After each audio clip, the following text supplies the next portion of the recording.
UDPS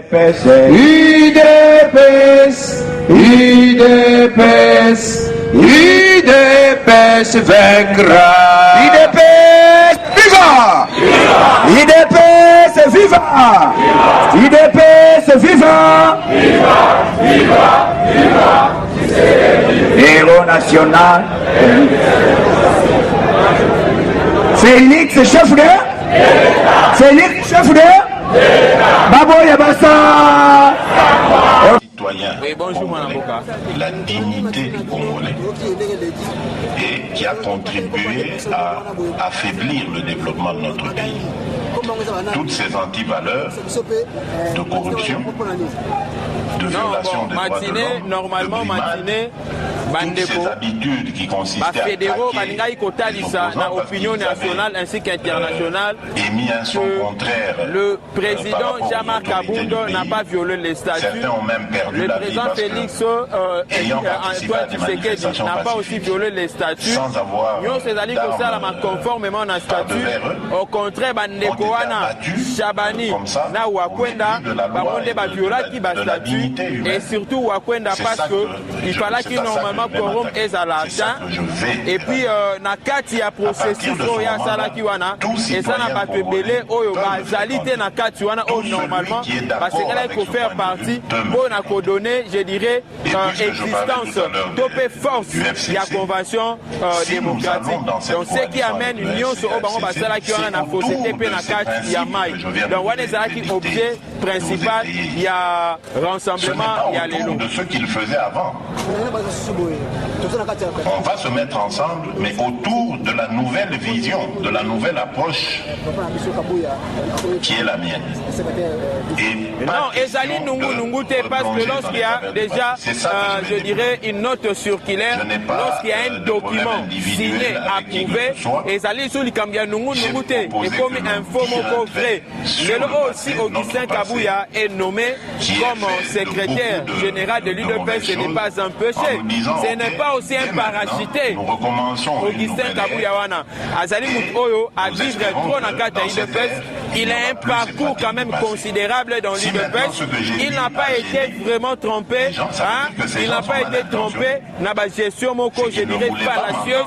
Mais le lot qui constance loyauté et foutier à la secrétaire générale de l'UDPS, ce n'est pas un péché. Nana koika ko jetele ba fleur, na koika soutenir parce que nga UDPS na kati ya UDPS nga Giuseppe na soutenaka oyo ses alliés ba valeur. N'empêche pas du tout une coalition avec le FCC parce que ce FCC sait, pour avoir échangé avec nous, quel est l'entendement que nous faisons de cette coalition. Ce sera une coalition au service de notre merci beaucoup. Je pense que Wana Tokoye Bango dans les jours à venir parce que nous serons à la tranchée.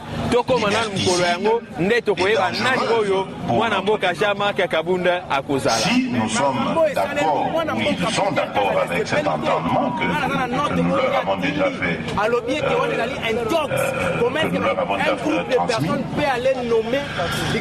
Nous allons construire cette coalition. Nalobi, je ne crois pas que d'abord nomination et dépendaka.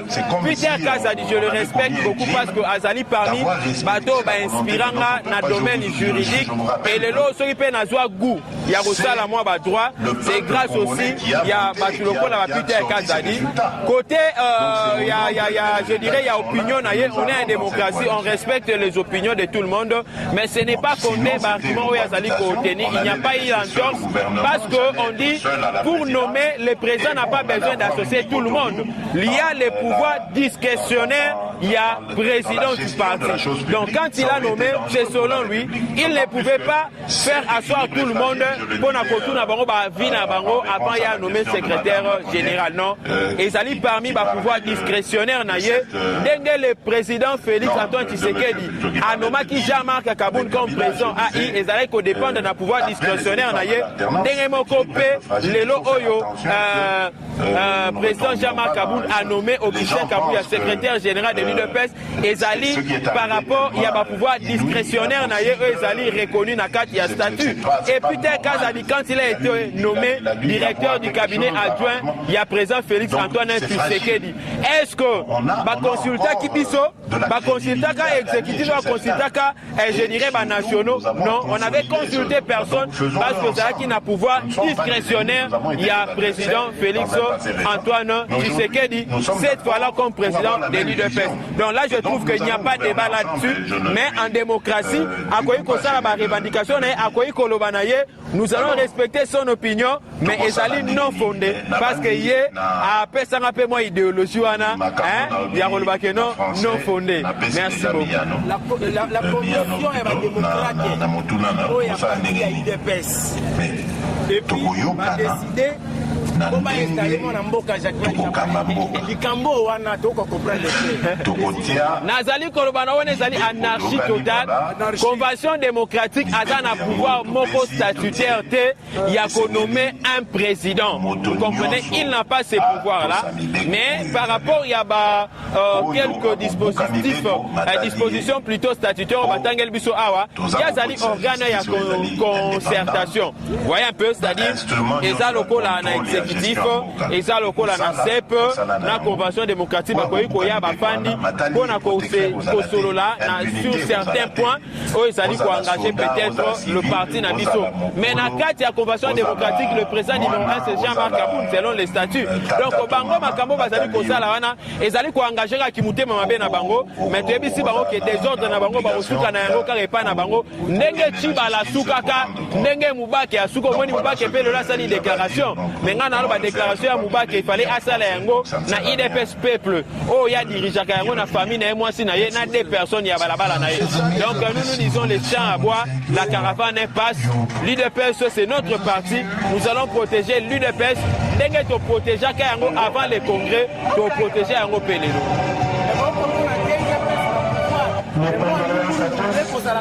Nazali kozongela eloko wana ya kolobake il n'y a pas un désordre mais il y a les désordonnés qui cherchent à créer les désordres au nom de l'UDPS.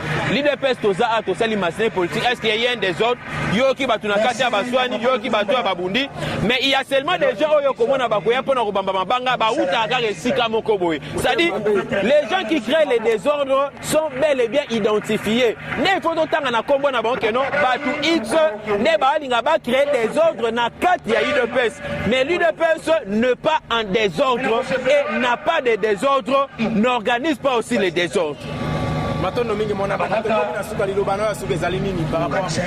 Par rapport à Moukwalelo, le banangé ezali, ba combattant bayoki, ba comprendre, ndeni kokoyi biso so ko respecter statut, tozoti kala biso so derrière décision, il y a présent Félix Tshisekedi et nomaki Jean-Marc Kabound, tozoti kala pe bongo derrière ba disposition nyonso ya statut, tozoti kala bongo sima ya mokano oyo mwana mboka Jean-Marc Kabound auti kozwa na kata ya UDPS ya konomé Augustin Kabouya comme secrétaire général de l'UDPS.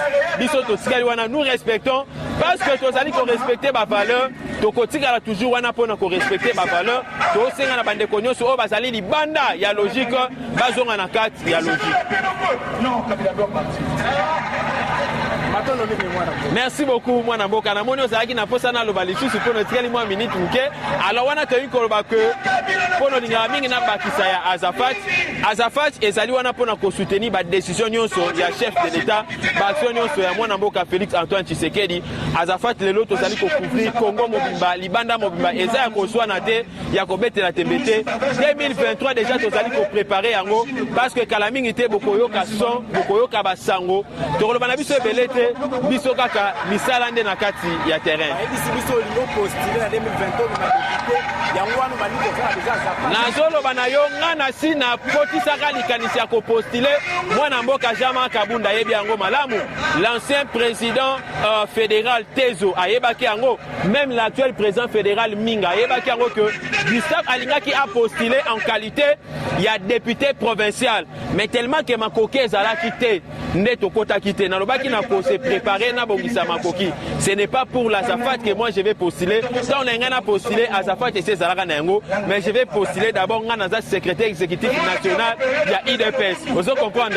Donc, tu as ça la Moussala, mais Nakati Zafat, tu as précisé très bien. Et ça n'a pas tout à la Mouka. Batu oyo bazali à LCC bana kati ya Zafat. Donc tant qu'on a postulé bato mingi ba votenga ba uta libanda esengote. Merci beaucoup Zande likambu ya base. Eshima, votre magazine qui bat au rythme de l'actualité. Une réponse à vos besoins en information, un éclairage dans divers domaines. Impartial, documenté, instructif. Eshima au cœur de l'info. Retrouvez la nouvelle édition. Exclusivité.